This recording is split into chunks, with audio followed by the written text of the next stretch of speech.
কি ভাবছেন হাইব্রিড গাড়ি কিনছেন আর হাইব্রিড গাড়ি জ্বালার পরিমাণটা বাড়ায় দিছে? এই কথাটা আসলে সঠিক না। আমরা যে গাড়িগুলা বর্তমানে কিনছি, যে 2013 সালের মডেল, 14 সাল, 15 সালের মডেল, অলরেডি 7 থেকে 8 বছর, 10 বছর হয়ে গেছে আমাদের এই গাড়িগুলা চালানোর ক্ষেত্রে। তো যেহেতু আমাদের হাইব্রিড গাড়ির হচ্ছে একটা আয়ুকাল আছে, যে 7 বছর কি 8 বছর আমার ব্যাটারি টিকবে, 7-8 বছর কিংবা একটা কিলোমিটার আছে যে আমার হচ্ছে ব্রেক বুস্টারটা টিকবে, সেই সাথে ইঞ্জিন আছে, ইঞ্জিনের সাথে গিয়ার আছে, এখানে কনভার্টারটা আছে, তারপরে এসির কম্প্রেসর আছে, আরো গাড়ির ব্রেক বুস্টার আছে, এরকম অনেক কিছু টুকিটাকি হচ্ছে অনেকগুলা পার্টস আছে। তো প্রত্যেকটা পার্টসের একটা ড্যামেজ টাইম থাকে, যে আমার পার্টসটা কতদিন পর নষ্ট হবে একটা টাইম থাকে। তো এই টাইমের মধ্যেই কিন্তু আমরা সাধারণত 13 থেকে 17 সাল পর্যন্ত যে গাড়িগুলো আমরা নিয়ে আসি, এই গাড়িগুলো হচ্ছে এই টাইমের মধ্যে আমরা পড়ে গেছি। তো কারো আগে সমস্যা হচ্ছে, কারো পরে সমস্যা হচ্ছে, এটাই স্বাভাবিক। যে সব সমস্যা একসাথে হবে এরকম ভাবার কিছুই না। তো দেখা যাচ্ছে যে এই সমস্যাগুলো আমাদের যেহেতু এখন 2023-24 সালে এসে আমাদের হচ্ছে বেশি আমরা পাচ্ছি, তো আমরা মনে করতেছি যে হাইব্রিড গাড়িগুলোর আসলে বেশি জ্বালা কিংবা বেশি জ্বালানো শুরু করে দিছে, এগুলো আমরা মনে করতেছি। তো এরকম বিষয় না। আরেকটা শ্রেণীর ইউজাররা আছে গাড়ি যারা কিনতেছেন, যে আমরা সেকেন্ড হ্যান্ড গাড়ি কিনতেছি। তো আমরা সেকেন্ড হ্যান্ড গাড়িটা কিনতেছি হচ্ছে 10 বছর পিছনের গাড়ি কিনতেছি। এমনি আমরা রিকন্ডিশন অবস্থায় আমরা 4 থেকে 5 বছর পিছনের গাড়ি কিনতেছি। আবার সেকেন্ড হ্যান্ড যখন আমরা কিনতে যাচ্ছি, তখন আমরা আবার হচ্ছে একটা গাড়ি 10 বছর পিছনের গাড়ি কিনতেছি। তো সেখান থেকেও যদি আমরা হিসাব করি, তো একটা গাড়ির হচ্ছে 10 বছর চলার পরে কিছু পার্টস ড্যামেজ হবে, এটাই স্বাভাবিক, এটা অন্যভাবে নেওয়ার কোনো বিষয় হয়ে যায় নাই। তো এই গাড়িটা আমাদের কাছে আসছিল হচ্ছে ব্যাটারি চেঞ্জ করার জন্য, আমরা এটা ব্যাটারি চেঞ্জ করে দিছি।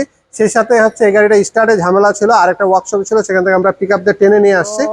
দেখি যে এটার যে ফুয়েল সিস্টেম আছে, ফুয়েল সিস্টেমের ফুয়েল পাম্পটা আমাদের চেঞ্জ করার প্রয়োজন হয়েছে, ব্যাটারিটা চেঞ্জ করছে, সেই সাথে এয়ার ফ্লো যে সেন্সরটা আছে সেটাও চেঞ্জ করছে।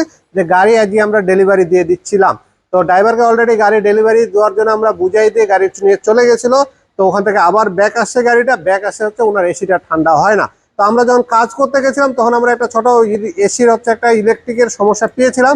তো ওটা কমপ্লিট করে দেওয়ার পরেও গাড়ি ঠিক হয়ে গেছিল। তো পরবর্তীতে যখন আসলো, দেখি যে এসির কম্প্রেসরের যে কোড আছে, সেই এসির কম্প্রেসরের কোডটা হচ্ছে সেই গাড়িতে দিয়ে দিছে। তো আমরা সবকিছু অ্যানালাইসিস করলাম, গাড়িটা স্ক্যানার দিয়ে অ্যানালাইসিস করলাম, সরাসরি অ্যানালাইসিস করলাম। অ্যানালাইসিস করার পরে পাইলাম আমরা হচ্ছে এসির কম্প্রেসরটা নষ্ট হয়ে গেছে। তো আমরা তো এখানে দুইটা কম্প্রেসর আছে, একটা নষ্ট আর একটা ভালো আছে কিনা এখন আমরা শিওর না, যেহেতু রিকন্ডিশন। এটা গাড়িতে লাগাবো, লাগানোর পরেই বলতে পারবো এটা ভালো আছে না ভালো নাই, সেটা আমরা জানাতে পারবো। তো যে বিষয়টা আজ আপনাদেরকে বিশেষ করে আপনাদেরকে জানাই দিব আমরা, যে এই এসির কম্প্রেসরগুলোর কিন্তু দাম কিন্তু খুব আহামরি না। মার্কেটে হচ্ছে নন হাইব্রিড গাড়ির চেয়ে হচ্ছে হাইব্রিড গাড়ির কম্প্রেসরের দামগুলো কম, কিন্তু এই গাড়ির হচ্ছে যে অয়েলটা আছে, কম্প্রেসর অয়েল, এই কম্প্রেসর অয়েলটার কিন্তু অনেক টাকা দাম পড়ে যায়। এই কম্প্রেসর অয়েল সাধারণত আমরা এরকম বোতলে নিয়ে আসে নন হাইব্রিড গাড়িতে ঢেলে দিই, কিন্তু হচ্ছে এই গাড়িগুলোর হচ্ছে কম্প্রেসর অয়েল ঢালার জন্য এরকম একটা সিরিঞ্জের প্রয়োজন হয়। কারণ দাম বেশি হওয়ার কারণে এটা হচ্ছে মাপটা পরিমাণ মতন দিতে হয়, যেন বেশি চলে না যায়। বেশি চলে গেলে কিন্তু আমাদের লস হয়ে যাবে। এই কারণে আমরা একটা সিরিঞ্জ ইউজ করি, যেন হচ্ছে আমরা অয়েলটা ঠিক পরিমাণের মাপে যেন ভুল না হয় এবং আমাদের জন্য কোনো রকমের লস না হয়, সেই দিকটা চিন্তা ভাবনা করে আমরা একটা সিরিঞ্জ ব্যবহার করি এই কম্প্রেসরগুলোর জন্য। তারপর একটা মেজারমেন্টের ব্যাপার আছে, যে এটাতে যে পরিমাণ দিতে হয়, নন হাইব্রিড গাড়িগুলো যেরকম ইচ্ছা মতন তেল ঢালে আবার ফেলে দেওয়া যায়, কিন্তু এটা করা যায় না।